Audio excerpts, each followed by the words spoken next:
বিষয় হলো সুন্নাতকে বা শরীয়তকে কিভাবে মূল্যায়ন করতে হয় সেই দিকটা আমাদের মাঝে নেই।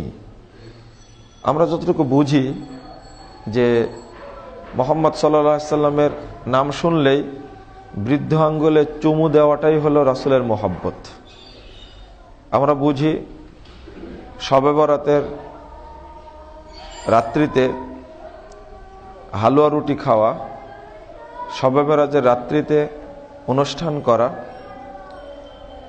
12 রবিউল আউয়ালে ঈদে মিলাদুন্নবী উদযাপন করা, এটাকেই মনে করি রাসূলের ভালোবাসা। একদিকে ভালোবাসাটাকে মূল্যায়ন করতে পারিনি, আর একদিকে মুহাম্মদুর রাসূলুল্লাহ সাল্লাল্লাহু আলাইহি সাল্লামের যে সুন্নাত আমাদের মাঝে বিদ্যমান, এই সুন্নাতকে মূল্যায়ন করতে জানি না। আসুন আমরা কিভাবে মূল্যায়ন করব, আপনি আমি কিভাবে সেটাকে গুরুত্ব দিব, সেই বিষয় নিয়ে আমরা কিছু আলোচনা শোনার চেষ্টা করি। আল্লাহ রাব্বুল আলামিন বলছেন সূরা আল ইমরান 31 নম্বর আয়াত, কুল ইন কুনতুম তুহিব্বুনাল্লাহ ফাত্তাবিউনি।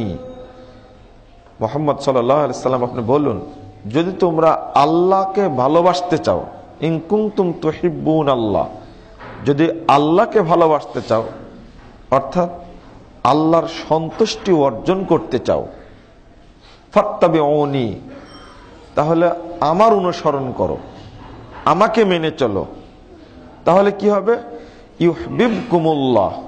প্রথম বাক্য, যদি রাসূলুল্লাহ সাল্লাল্লাহু আলাইহি ওয়াসাল্লামের পূর্ণ কেউ আনুগত্য করে, আল্লাহ বলছেন তাহলে আল্লাহ তাদেরকে ভালোবাসবেন। এক, ওয়ায়াগফির লাকুম যুনুবাকুম, তোমাদের জীবনের সমস্ত পাপ ক্ষমা করে দিবেন। তাহলে বোঝা যাচ্ছে আল্লাহ রাব্বুল আলামিনের আনুগত্য করতে চাইলে শর্ত হলো মুহাম্মদ সাল্লাল্লাহু আলাইহি সাল্লামের আনুগত্য করা। এটা ফরজ হয়ে গেল, রাসূলকে মেনে নেওয়া ফরজ হয়ে গেল। তার প্রত্যেকটি বিধান আল্লাহ প্রদত্ত, এটাকে স্পষ্টভাবে স্বীকৃতি দেওয়া ফরজ হলো। আপনি এখানে আর কটূক্তি করতে পারবেন না। আল্লাহ রাব্বুল আলামিন অন্য আয়াতে বলছেন, ইন তুতিউহু তাহতাদু, সূরা নূর 54 নম্বর আয়াত। আল্লাহ বলছেন, যদি তোমরা মুহাম্মদ সাল্লাল্লাহু আলাইহি সাল্লামকে মেনে নাও তাহলে অবশ্যই হেদায়েত পাবা। তাহলে হেদায়েত পাওয়ার শর্ত হলো মুহাম্মদ সাল্লাল্লাহু আলাইহি সাল্লামের আনুগত্য করা।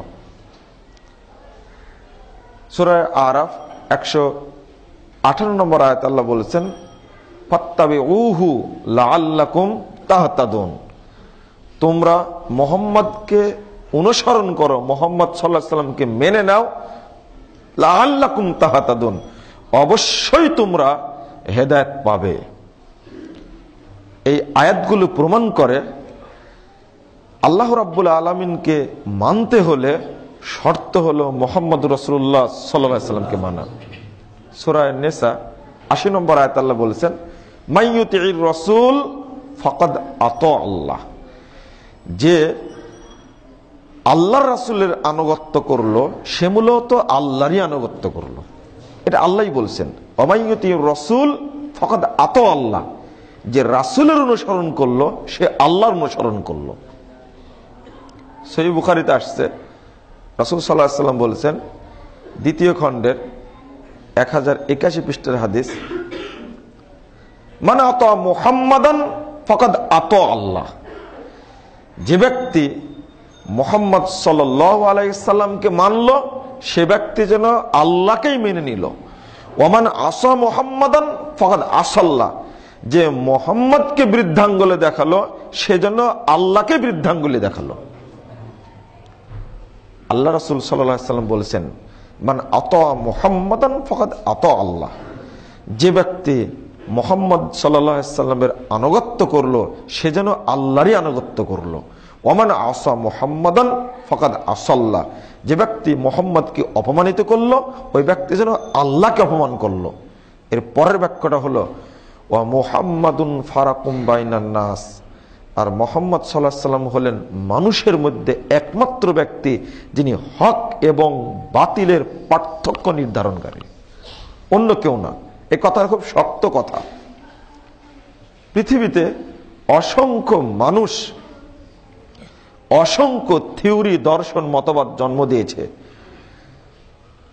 তারাই সত্য মিথ্যার মানদণ্ড হয়েছে, অথচ কিয়ামত পর্যন্ত সত্য এবং মিথ্যার একমাত্র মানদণ্ড হলেন মুহাম্মদুর রাসূলুল্লাহ সাল্লাল্লাহু আলাইহি সাল্লাম, অন্য কেউ না। সহিহ বুখারীতে 1081 পৃষ্ঠায় আরেকটা হাদিস বর্ণিত হয়েছে।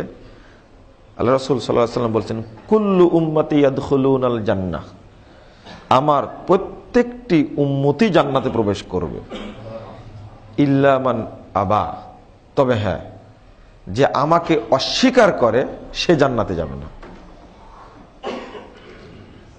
এই হাদিস বলা মাত্রই সাহাবা কেরামের ভিতরে একটা প্রশ্ন জেগেছে।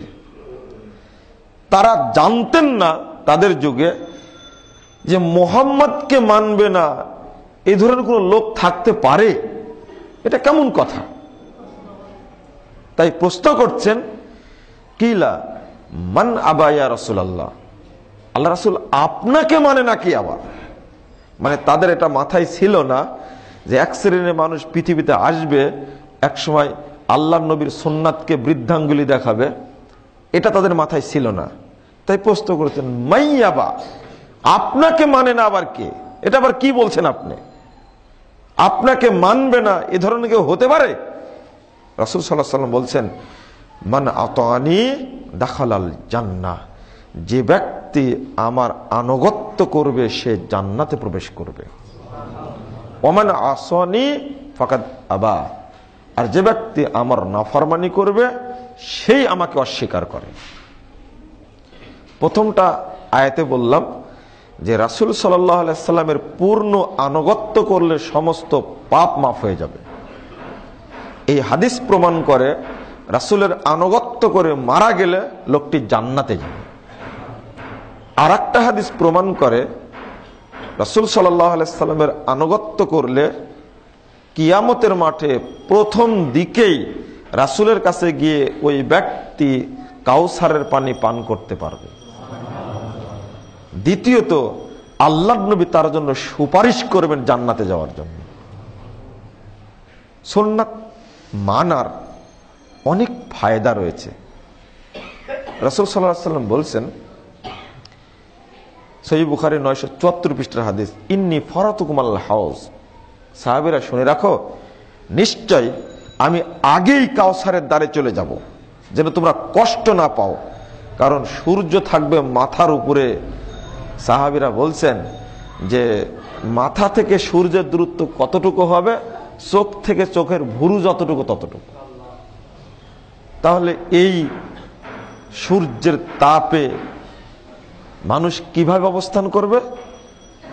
এক একজন ব্যক্তি মানে শরীরের ঘাম বের হতে হতে, কারো ঘাম হাঁটু পর্যন্ত, কারো কোমর পর্যন্ত, কারো বুক পর্যন্ত, কারো হবে নাক পর্যন্ত, কেউ ঘামের মধ্যে আবুডুবু খাবে। তাই রাসূল সাল্লাল্লাহু আলাইহি ওয়াসাল্লাম, ইন্নী ফারাতুকুম আল হাউজ, আমি আগেই কাউসারের দ্বারে চলে যাব। মান মাররা আলাইয়া শারিবা ওয়া মান শারিবা লাম ইয়াজমা আবাদা, যে আমার কাছ দিয়ে অতিক্রম করবে সেই পানি পান করবে, আর যে ব্যক্তি একবার পানি পান করবে এই 50,000 বছরের লম্বা দিনে আর কখনো পিপাসা লাগবে না। কাউসারের পানিটা কি? আল্লাহ রাসূল বলছেন, আসাদ্দু বায়াদান মিনাল লাবান, দুধের চেয়েও ধবধবে সাদা, ওয়া আহাল্লু মিনাল আসাল, মধুর চেয়েও সুস্বাদু। যদি একবার কেউ পান করে 50,000 বছর লম্বা দিনে আর পিপাসা লাগবে না। লাইয়াদান না লাইয়াকম, আমি পানি পান করাতে থাকবো, ইতিমধ্যে কিছু দল চলে যাবে, ইসলামের নামে দল তৈরি করেছে না বাংলাদেশে, এরা দলগুলো কিয়ামতের মাঠে যাবে কাউসারে পানি পান করার জন্য। আল্লাহ রাসূল বলছেন, আমি তাদেরকে চিনতে পারবো, তারাও আমাকে চিনবে, কারণ আমার উম্মত ওযু করেছে, ওযুর অঙ্গগুলো জল জল করছে, আমি দেখতে পাবো। কিন্তু এর মধ্যে একটা দেওয়াল সৃষ্টি করা হবে, আর সৃষ্টি করা হবে, তখন আমি বলবো এরা আমার উম্মত, আমি পানি পান করাবো। আল্লাহকে বলবেন। আরেকটা হাদিস আসছে সহিহ মুসলিমে, উসাই হাবি উসাই হাবি, আল্লাহ রাসূল সাল্লাল্লাহু আলাইহি ওয়াসাল্লাম আল্লাহকে বলবেন, আল্লাহ এরা আমার সাথী, এরা আমার উম্মত, আমি এদেরকে পানি পান করাবো। দেখেন কত পিড়াপিড়ি করছেন। তখন আল্লাহ বলবেন, মুহাম্মদ আরে তুমি তো জানো না, ইন্নাকা লা তাদরি মা আহদাসু বাদাক, তোমার মৃত্যুর পরে এরা কত যে শরীয়ত তৈরি করেছে নিজের মতো, এটা তো তুমি জানো না। তুমি কি জানো তোমার মৃত্যুর পরে এরা কত শরীয়ত তৈরি করেছে? এবার আল্লাহ রাসূল বোধে বেজে যাবে, আল্লাহ রাসূল সহ্য করবেন না। তখন বলবেন, সৌকান লিমান গায়র বাদি, দূর হও দূর হও, ধ্বংস হও ধ্বংস হও, যাও এখান থেকে, সরে যাও। যারা আমার মৃত্যুর পরে শরীয়তকে পরিবর্তন করেছে তারা দূর হও, সরে যাও। দেখেন এতক্ষণ খুব সুপারিশ করলেন, এরা আমার উম্মত, এরা আমার সাথী, আমি এদেরকে পানি পান করাবো, আপনি বাধা দিচ্ছেন কেন? যখনই আল্লাহ বলবেন তুমি কি জানো তোমার মৃত্যুর পরে এরা কত শরীয়ত তৈরি করেছে, তুমি পিড়াপিড়ি করছো, তখন আল্লাহ রাসূলের বোধে বেজে যাবে, আল্লাহ রাসূল সহ্য করতে পারবেন না, তখন তাড়িয়ে দেবেন তাদেরকে। এটা প্রমাণ করে যে যারা সুন্নাত মেনে চলবে আল্লাহ রাসূল তাদেরকে পানি পান করাবেন এবং তাদের জন্য সুপারিশ করবেন। অপোজিটে যারা সুন্নাতকে 5 পয়সা দাম দিবে না, তাদের পরিণাম অত্যন্ত ভয়াবহ। আল্লাহ রাব্বুল আলামিন বলছেন সূরা নিসা 115 নম্বর আয়াত, ওমাই ইউশাকিকির রাসূল মিন বাদি মা তাবায়্যানা লাহুল হুদা ওয়া ইয়াত্তাবি গায়রা সাবিলিল মুমিনিন, হেদায়েত প্রকাশিত হওয়ার পরেও যে ব্যক্তি